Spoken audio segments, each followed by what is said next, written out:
Você, aposentado e pensionista do INSS, recebe 13º e está precisando de empréstimo?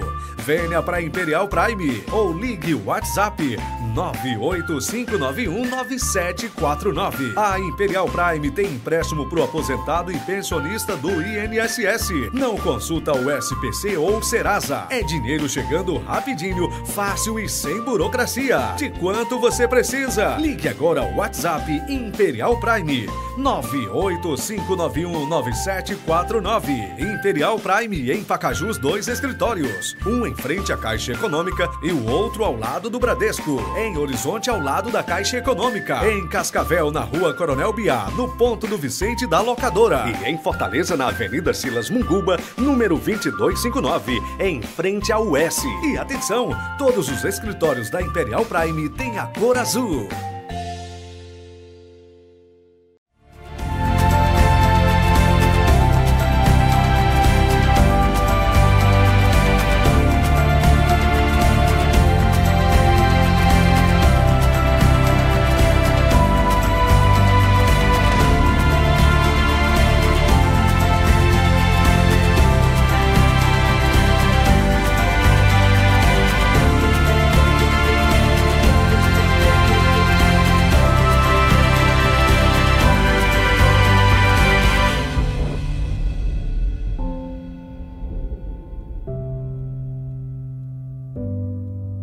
Programa Fé e Ação entrando no ar para abençoar a sua vida todos os sábados, trazendo uma palavra de amor, de esperança ao seu coração, ao seu lar. Mais uma vez, eu te agradeço pela oportunidade de deixar com que eu entre na tua casa, falando do amor de Deus, das sagradas escrituras, a palavra do eterno Deus e soberano. E eu quero te convidar para, neste programa, ouvir uma palavra de Deus para a sua vida. Eu ministrei essa palavra domingo passado em nossa igreja, onde falei sobre o Evangelho. Ali discorremos sobre Mateus, Marcos, Lucas, João, a identidade de Jesus, quem era Jesus, como Jesus foi apresentado ao mundo. Esta mensagem é maravilhosa. Eu quero que você ouça, assista com atenção e ao final eu trarei aqui um aviso importante sobre a nossa Santa Ceia, que será amanhã, domingo, às 5h30 da tarde, na nossa igreja. Vamos entrar agora no mês de outubro, já começamos esse mês abençoado e teremos outra grande festa na nossa igreja. Você não pode perder o que Deus vai realizar na sua vida. Eu retorno já após a mensagem. Eu vou falar hoje sobre o Evangelho. O que é o Evangelho? Eu hoje senti um coração de trazer uma palavra de ensinamento, você aprender. Quando você for discutir com alguém acerca da palavra de Deus, do Evangelho, para você ter subsídios, para conversar e explicar, orientar o que é o Evangelho. Entenderam? Amém? Marcos capítulo 1. Diz assim a palavra de Deus: princípio do Evangelho de Jesus Cristo, Filho de Deus, conforme está escrito no livro do profeta Isaías. A Isaías disse assim, eis que eu envio o meu mensageiro diante de ti, a fim de preparar o teu caminho. Voz do que clama no deserto. Aqui ele estava falando de João Batista. Aí João Batista começou a pregar dizendo o seguinte: preparai o caminho do Senhor, tornai retas as suas veredas. E foi assim que chegou João Batista, batizando no deserto e pregando um batismo de arrependimento para perdão dos pecados. E vinham encontrar-se com ele pessoas de toda a região da Judéia e todo o povo de Jerusalém, e eram batizados por ele no Rio Jordão, confessando seus pecados. João vestia roupas feitas de pelo de camelo, usava ao redor da cintura um cinto de couro e se alimentava de gafanhoto e mel. E esta era a pregação de João: depois de mim está vindo aquele que é mais poderoso do que eu, do qual eu não sou digno nem de me curvar para desamarrar as correias das suas sandálias. Eu vos batizei com água, ele, entretanto, vos batizará com o Espírito Santo. Aconteceu naqueles dias que chegou Jesus, vindo de Nazaré da Galileia, e foi batizado por João no Rio Jordão. Imediatamente após deixar a água, os céus rasgaram-se e o Espírito Santo desceu até ele na forma de uma pomba. Então houve uma voz vinda do céu dizendo: Tu és o meu filho amado, em quem eu me agrado. Logo em seguida, o Espírito levou Jesus ao deserto. Ali ele ficou por 40 dias, sendo tentado por Satanás. Viveu entre as feras selvagens, mas os anjos o serviram. E depois que João foi levado à prisão, João Batista, Jesus partiu para a Galileia pregando a todos o Evangelho. E cumpriu-se o tempo, e está chegando o reino de Deus. Arrependei-vos e crede no Evangelho. Amém? O que Jesus veio fazer na terra? Várias atitudes ele teve quando chegou na terra. Mas o principal motivo da sua vinda foi salvar o homem. Buscar o homem e trazer para perto dele. Jesus era o elo, a aliança entre Deus e o homem, porque o homem havia pecado. Só que Jesus tinha que vir com um discurso. Que discurso era esse? Por que nós cremos nos políticos e votamos neles para que eles sejam eleitos? Por causa do discurso. Nós cremos nos políticos, nos governantes, e os elegemos por causa do discurso deles. Então eles trazem a ideia, a sua plataforma política e apresentam e discursam. É tão interessante que quando John Kennedy vence a eleição nos Estados Unidos na década de 60, e ele vence do outro candidato a presidente, a mídia americana diz que John Kennedy ganhou por causa da forma incisiva de que ele apresentou a sua ideia, a sua plataforma política. E ele ganha, se eu não me engano, de Jimmy Carter, se eu não me lembro agora, né, do outro candidato americano, mas porque ele mostrou com tanta ênfase o que ele queria fazer, que os eleitores votaram nele e o elegeram. Jesus vem do céu e vem com esse discurso. Que discurso é esse? O Evangelho. Então o Evangelho significa a liturgia, o ministério do que Jesus queria apresentar. Evangelho, no original, no grego, significa boas novas. Significa o quê? Boas notícias. Algo de diferente, mudança. Por isso que as pessoas olham para a gente e dizem o seguinte: ai, você é evangélico, você não bebe mais? Não, eu mudei de vida. Porque quem se torna evangélico, automaticamente aderiu à ideia do Evangelho, a visão da boa notícia. O que é essa boa notícia? Abandonar as coisas ruins, abandonar as coisas pecaminosas. Torna-se evangélico, praticante do Evangelho, praticante das boas novas, das boas notícias que Jesus trouxe. E aí, esta notícia, essas boas novas, esse Evangelho, é apresentada na Bíblia por 4 homens: Mateus, Marcos, Lucas e João. E por que Deus chama estes 4 homens? Cada um deles tinha uma característica. Cada um deles tinha uma linguagem diferente. Mateus foi o primeiro dos discípulos que escreve o ministério de Jesus e começa a relatar acerca de quem era Jesus. E quando a gente olha no Evangelho de Mateus, Mateus apresenta Jesus como Filho de Deus. Por quê? Porque naquele tempo muitos profetas se levantaram. Jeremias, Isaías, Oséias, e por aí vai. Ezequiel, eles se levantavam e pregavam a palavra de Deus. É tanto que para os judeus, Jesus era apenas mais um profeta. Ele tinha 30 anos quando inicia o seu ministério, é batizado no Rio Jordão. E aí as pessoas dizem o seguinte: olha, tem um tal de um novo profeta aí, que está fazendo ribuliço aqui em Jerusalém. Já passou pela Judéia, por Samaria, e é curando todo mundo. Ele realmente é um profeta, gostei dele. Então tratavam Jesus como profeta. Daí Mateus começa a escrever a história, narrando a história, apresentando Jesus não como um profeta comum, mas como um profeta que tinha algo diferente, algo sobrenatural. Jesus não andava como os outros profetas andavam. Jesus não falava como os outros profetas falavam.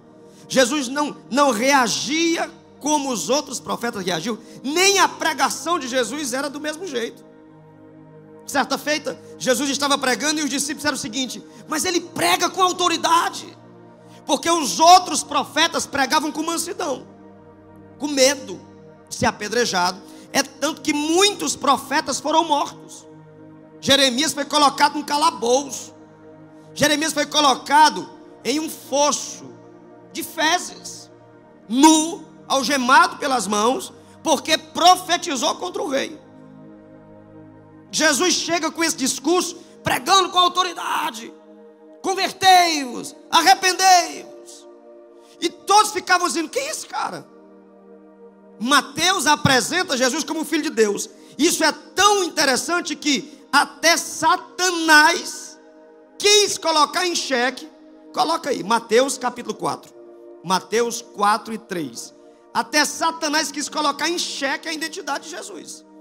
Olha aí, ó. Satanás aproximou-se dele e disse o seguinte: se tu és filho de Deus, para quê? Para duvidar se ele era filho de Deus.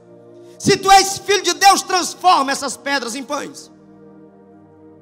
Aí Jesus olha o seguinte: não, na minha palavra diz que nem só de pão viverá o homem, mas de toda palavra que sai da boca de Deus. Jesus vai ali destruir. Por quê? Por que Jesus fez isso? Ele podia ou não podia transformar as pedras em pães? Sim ou não? Sim ou não? Mas se ele faz ali, ele estava recebendo ordem de Satanás. Ai, tu é filho de Deus? Pois transforma aí. Se Jesus transforma, tá bom, tá aí, ó. Satanás ia dizer: ai, tu me obedeceu. Filho de Deus não pode se submeter a demônios. Era colocando em xeque a sua identidade. Coloca Mateus 8 e 29. Lá na frente, Satanás perdeu a batalha. Aí os demônios reconheciam Jesus. Quando Jesus chega, e tinha um homem sendo atormentado por demônios, aí os demônios gritaram assim, ó: o que queres conosco, filho de Deus? Aí os demônios já reconheciam: não, é o filho de Deus. Não expulsa a gente daqui agora não. Não tira a gente daqui, ó. Aí diz o seguinte: tu veio nos atormentar antes do tempo. Que os demônios sabem que é Jesus que vai destruir.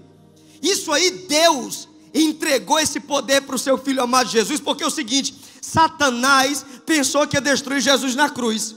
Só que o que é que vai acontecer? Deus diz o seguinte, ó: vai nascer um que vai pisar a cabeça da serpente. Só Jesus, o Filho de Deus, vai destruir Satanás. Satanás disse assim: não me atormenta agora não, que eu sei quando é que eu vou morrer. Eu sei que é tu que vai me matar, mas não me mata agora. E Jesus disse: não vou te matar agora. O tempo de destruir, eu já sei quando será. E eu vou esmagar a tua cabeça, porque eu sou Filho de Deus. É onde os demônios começaram a se dissipar e dizer: calma aí, porque tem o Filho de Deus está aqui. Quem está entendendo, diga amém.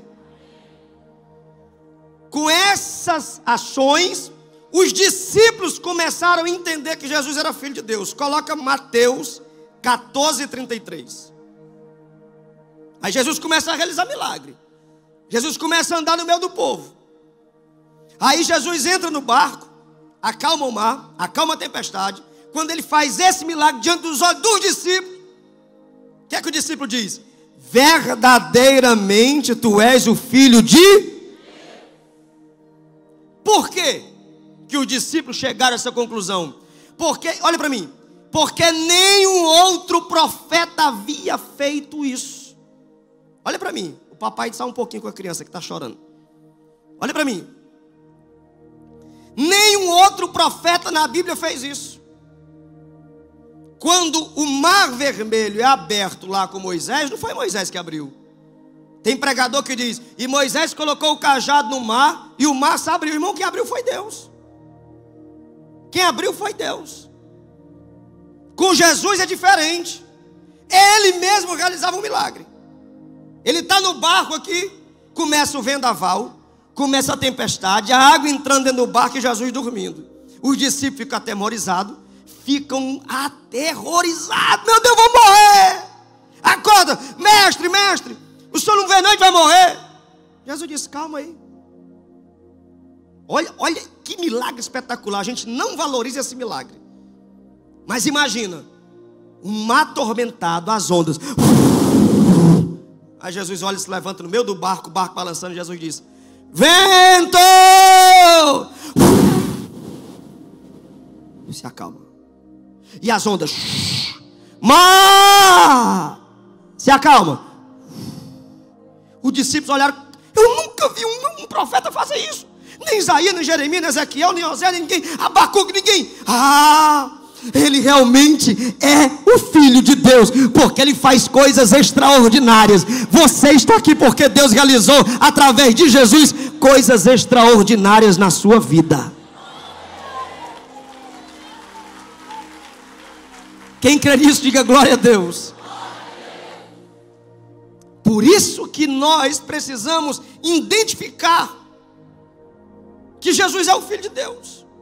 Mateus veio exatamente para trazer, tipo assim, ó, está aqui a certidão de nascimento dele, ele é mesmo. Isso foi tão forte, ó, os demônios reconheceram, os discípulos reconheceram, até os guardas que mataram Jesus reconheceram. Coloca Mateus, capítulo 27, verso 54. Mateus 27, 54.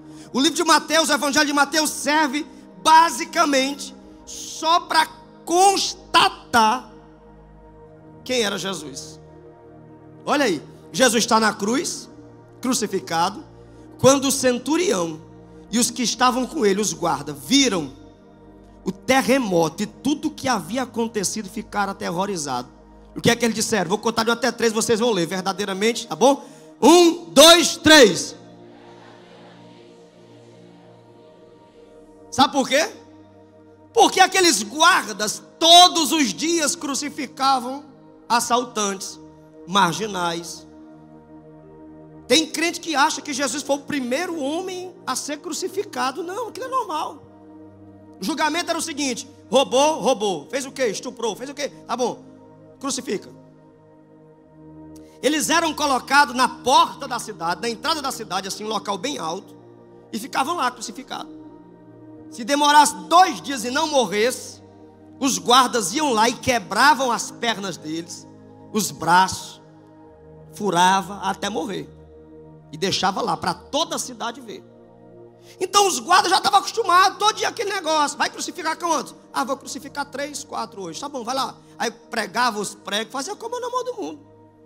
Por isso que para os guardas que chicoteavam Jesus, que mataram Jesus, foi a coisa mais normal do mundo, que eles faziam isso todos os dias. Só que no dia de Jesus foi diferente. Os guardas colocavam o camarada crucificado lá, olhava e ficava lá morrendo. Eles viam o cara baixar a cabeça, morrer. Mas de Jesus foi diferente. Jesus vai lá, crucificado, ele olha para o céu escurece. Ao meio-dia o céu escurece. Os guardas ficaram olhando assim, rapaz, tem um negócio diferente aqui, coisa estranha. E Jesus na cruz: Pai, em tuas mãos entrego o meu espírito. Aí Jesus, aí o céu escurece.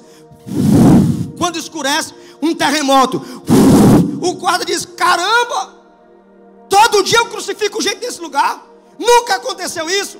Agora eu sei que verdadeiramente esse que está aí é o Filho de Deus. Quem está entendendo, diga glória a Deus. Então não há dúvida. Não há dúvida para os judeus, para os gentios que somos nós, para os demônios. Não há dúvida. É aí onde entra uma questão religiosa, que os católicos brigam com os evangélicos há muito tempo. E evangélico briga com católico.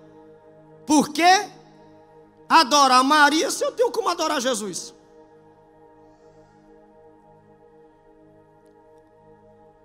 Porque existe ex-marido e ex-mulher, mas não existe ex-filho, existe? Existe ex-filho? Existe ex-filho?